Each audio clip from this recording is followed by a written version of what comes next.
तेलंगाना के साबिक वजीर हरीश राव ने कहा कि नरमेट ऑयल पाम फैक्ट्रियों अवाम के साथ इनके जज्बात से जुड़ी हुई है। सिद्दीपेट जिले के नागोनौर मंडल में नरमेट में उन्होंने दौरा करते हुए फैक्ट्री की पैदावार अमल का जायजा लिया। हरीश राव ने कहा कि ये फैक्ट्री हजारों किसानों की जिंदगियों में इनकलाबी तब्दीली लाएगी। उन्होंने कहा कि कई फैक्ट्रियां हमने देखी है, लेकिन ये फैक्ट्री बिल्कुल मुनफरिद है। ये इस खित्ते के किसानों के लिए नए दौर की शुरुआत है। उन्होंने कहा कि पाम ऑयल की काश्त ज्यादा नमी वाले इलाकों में ही मुमकिन है, लेकिन केसीआर की मेहनत से पूरा रियासत इसके लिए मौजू बन चुका है। उन्होंने वजाहत की कि एक बार खेती शुरू की जाए तो किसानों को 30 बरस तक इससे आमदनी हासिल होती है। उन्होंने कहा कि फैक्ट्री में काम करने वाले मुलाजमीन को माहाना तनख्वाह मिलती है, लेकिन पाम ऑयल किसानों को हर 20 दिन में रकम हाथ आ जाती है। उन्होंने इस फैक्ट्री को किसानों की जिंदगियों का गेम चेंजर करार दिया। उन्होंने कहा कि यहाँ पानी आना और पाम ऑयल की खेती होना सब कुछ कालेश्वरम की देन है।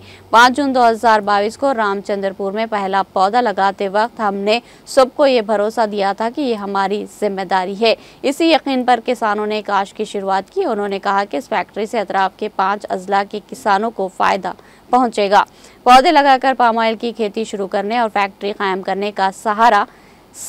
बीआरएस हुकूमत को जाता है। इस फैक्ट्री को जदीद तरीन टेक्नोलॉजी से बनाया गया है।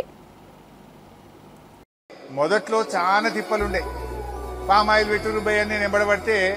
దానికంటే ముందు 2018లో ఉన్నా నేను 2018లో అడవై చూసి వచ్చి నేను ఈడ పామ్ ఆయిల్ పెట్టమని హార్టికల్చర్ కమిషనర్ వెంకట్రామరెడ్డి అని ఉండే ఆయన పిలుస్తాం సిద్దిపేట పెట్టు అన్న అట్లా డైరెక్ట్ పెట్టరాదు సార్ దీనికి ఒక ఢిల్లీలో ఒక ఆర్గనైజేషన్ ఉంటుంది IIOR Indian institute of oil palm research centre ఆ IIOP వాళ్ళు వచ్చి ఇది అనుకూలమా కాదా అని వాళ్ళు తేలిస్తే తప్ప మేము పెట్టడానికి లేదు అన్నాడు అప్పుడు ఢిల్లీ వాళ్ళకు ఉత్తరం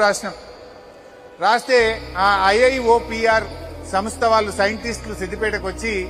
2018లో తిరిగి మీ సిద్దిపేట ఈడ పెట్టడానికి పనికిరాదు ఈడ ఆయిల్ పామ్ పంట వండది ఇది దండుగా అని చెప్పి వెళ్ళిపోయింది ఏది 2018లో ఎందుకు వండదు భయ అని అడిగిన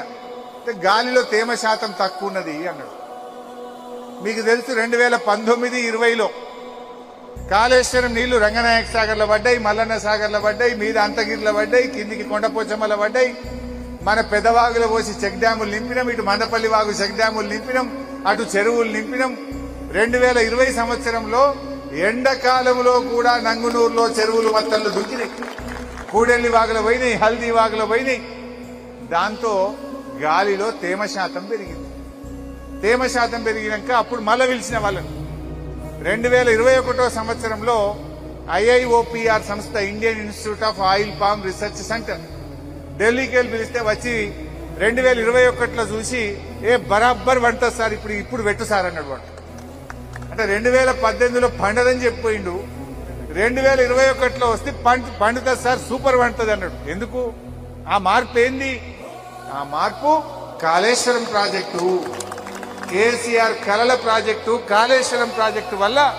ఈ ప్రాంతంలో ఇవాళ ఆయిల్ పామ్ పంట వండుతుంది ఈ ప్రాంతంలో ఈ ఫ్యాక్టరీ వచ్చిందంటే కాళేశ్వరం ఆయిల్ పామ్ పంట పండుతుందంటే కాళేశ్వరం రైతుల జీవితాల్లో వెలుతురు వచ్చిందంటే కాళేశ్వరం బోరు బండ్లు మాయమైనాయంటే కాళేశ్వరం ఇది కాదా ఎండాకాలం వచ్చిందంటే బాయిలు పుడికదీసుడు బోర్లు గుతుడు చెవులో కమ్మలు అమ్ముకునుడు ఆయనతో మెడ మీద ఉన్న గుండ్లు అమ్ముకునుడు బోరు పొక్కలలోనే పోసినాం కదా పైసలన్నీ ఇవాళ బోర్ వేస్తుంది ఎవరన్నా ఎవరి బోరు చూసినా 4 ఇంచులు 3 ఇంచులు పోతుంది బాయిలలో మీదికే చెంబుతో నీళ్లు ముచ్చుకునేటట్టు బాయిలు నిండుగా ఉన్నాయాలే వైపుడు కలగన్నమా ఎప్పుడన్నా ఆ కళలు నిజం చేసింది కాళేశ్వరం ఆ కళల్ని నిజం చేసింది కేసీఆర్ ఆ కళల ఫలితమే ఈరోజు ఆయిల్ పామ్ పంట ఈ ఫ్యాక్టరీ అని చెప్పి నేను గుర్తు చేస్తా ఉన్నా